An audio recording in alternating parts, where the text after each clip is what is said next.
جھوٹے اور مکار قاضی کی سب سے بڑی نشانی یہ ہے کہ وہ قسمیں بہت کھاتا ہے۔ مجھے یہ ڈر محسوس ہونے لگا ہے کہ مسلمان اگر زندہ رہے تو وہ ہمیشہ صلیبیوں کے غلام رہیں گے۔ وہ اسی پر خوش رہیں گے کہ زندہ ہیں، مگر قوم کی حیثیت سے وہ مر چکے ہوں گے۔ اگر کسی قوم کو جڑ سے ہی اکھاڑ پھینکنا ہو تو ان کی عوام میں نفرت کے بیج بو دو، قوم خود بخود تباہ ہو جائے گی۔ جب تم یہ دیکھو کہ کوئی تمہاری سلطنت کے خلاف غداری کا مرتکب ہو رہا ہے تو تم اسے ختم کرنے کے ساتھ اسے غدار بنانے والے کو بھی ختم کر دو۔ جہاں عورتیں با اختیار ہوں وہاں معاشرہ خود آپ ہی ناسور ہے۔ مجھے صلیبیوں کی یلغاروں کی ذرا بھی پرواہ نہیں۔ پریشانی تو یہ ہے کہ محافظ شراب کے مٹکوں میں ڈوب گئے۔ اسلام کے پاسبانوں نے اپنے آپ کو گھروں میں قید کر لیا اور عورتیں ان کے پاؤں کی زنجیریں بن گئیں۔ جب مسجد اقصی صلیبیوں کے ہاتھ میں ہے تو میں کس طرح مسکرا سکتا ہوں، کیسے کھا سکتا ہوں اور کیسے پانی پی سکتا ہوں؟ زندگی ایک بہترین دوست کے بغیر تنہا ہے۔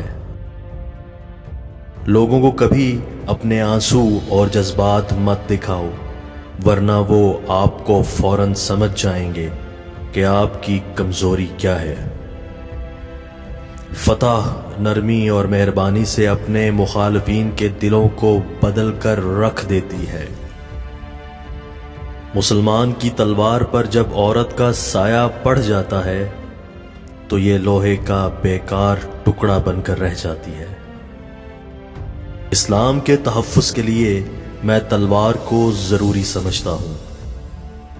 شیر کو کوئی فرق نہیں پڑتا کہ ایک گیدڑ کیا سوچتا ہے۔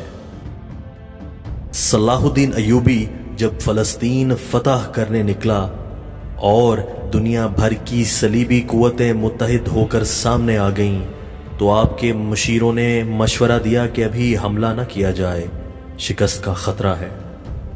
صلاح الدین ایوبی کا تاریخ ساز جواب تھا، یہی تو سب سے بہترین وقت ہے انہیں اکٹھا تباہ کرنے کا، ورنہ ایک ایک کو کہاں تلاش کرتا پھروں گا۔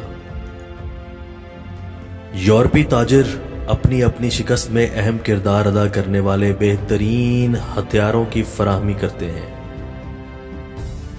اللہ تعالیٰ مجھے لفظی خواہشات سے آزاد رکھے، مجھے سیدھا راستہ دکھائے۔